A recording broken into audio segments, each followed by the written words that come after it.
পশ্চিমবঙ্গের বিভিন্ন প্রান্তে বিভিন্ন জেলায় অস্থায়ী নির্মাণ ভেঙে ফেলার কাজ শুরু হয়েছে এবং তার সাথে সাথে বিভিন্ন স্টেশনে বিভিন্ন জায়গায় হকার উচ্ছেদ এবং অবৈধ দোকানপাট ভেঙে ফেলার কাজও শুরু হয়েছে। আমাদের নতুন সরকারের এরূপ কর্মকাণ্ডকে যদি আমরা দেখতে যাই তাহলে সেটি সম্পূর্ণভাবে আইন স্বীকৃত এবং এ বিষয়ে আমার সম্পূর্ণ সমর্থন আছে। কিন্তু যে জিনিসটি আমাকে নাড়া দিয়েছে সেটি হলো সোশ্যাল মিডিয়াতে চলা বা ঘোরাফেরা করা বেশ কিছু ছবি এবং ভিডিও, যেখানে আমরা দেখতে পাচ্ছি বহু মানুষ সর্বশান্ত হয়েছেন। বাচ্চারা পরের দিন স্কুলে কিভাবে যাবে সেই উপায় তারা খুঁজে পাচ্ছেন না। এই জায়গা থেকে দাঁড়িয়ে যদি মানবিকভাবে আমরা ভাবতে যাই তাহলে কিন্তু আমাদের বেশ কিছু দায়িত্ব রয়ে গেছে বা রয়ে আছে বলেই আমি মনে করি। ঠাকুরের কৃপায় আজ আমার মাথার উপর একটি ছাদ আছে, আমার খাবার জন্যে পরিমিত খাদ্য আমি খেতেও পাচ্ছি, কিন্তু এমন বহু মানুষকে আমরা দেখতে পাচ্ছি যে পরের দিন তারা কি খাবেন সেই ব্যবস্থাও কিন্তু রেডি নেই। এই বিষয়ে নবতারা বেশ কিছু পদক্ষেপ নিয়েছি। নবতারার তরফ থেকে আপনারা জানেন যে নবতারা একটা স্বেচ্ছাসেবী সংস্থা।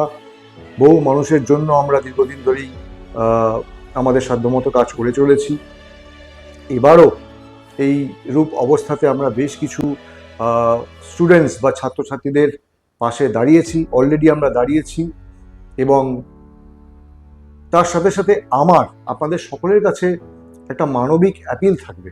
আমি জানি আপনাদের মধ্যে বহু মানুষ আছেন যারা ইউটিউবার, যারা কন্টেন্ট ক্রিয়েটর, যারা সোশ্যাল মিডিয়াতে অনেক ফেমাস, কিন্তু আমি তাদের এই বিষয়ে কোনো রকম কোনো কন্টেন্ট বা তাদের পাশে থাকার মতো কোনো রকম কোনো ভিডিও দেখতে পাইনি বা কোনো অ্যাক্টিভিটিও দেখতে পাইনি।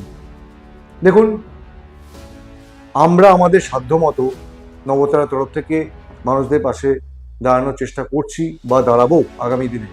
বাট আপনারাও সকলে আরও বেশি মানবিক হন, আরও মানুষের পাশে দাঁড়ানোর চেষ্টা করুন, আপনাদের সাধ্যমতো এগিয়ে আসুন।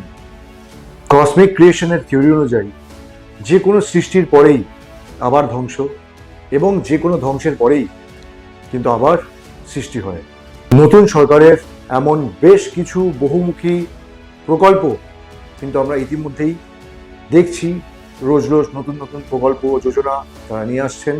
আমরা খুব আশাবাদী। আমরা চাই সমাজ থেকে দারিদ্রতা দূর হোক, সমাজ থেকে নোংরামো দূর হোক, সমাজ সংস্কারমূলক আচরণের মধ্যে দিয়ে এগোক এবং প্রত্যেকটি মানুষের মধ্যে মানবতার জয় হোক। মনে রাখবেন, নিজে ভালো থাকাই একজন দায়িত্বশীল নাগরিকের কাজ নয়। সমাজের এই দুর্দিনে সকলকে পাশে নিয়ে, সাথে নিয়ে তাদের পাশে দাঁড়ানোই কিন্তু মানবিক কর্তব্য বলে আমি মনে করি এবং আমি তো আমার সাধ্যমতো আছি। আবারও বলছি, আপনাদের সকলের কাছে প্রার্থনা, আপনারাও আপনাদের সাধ্যমতো সাথ দিন, এগিয়ে আসুন, আপনাদের সহযোগিতা করুন। ধন্যবাদ।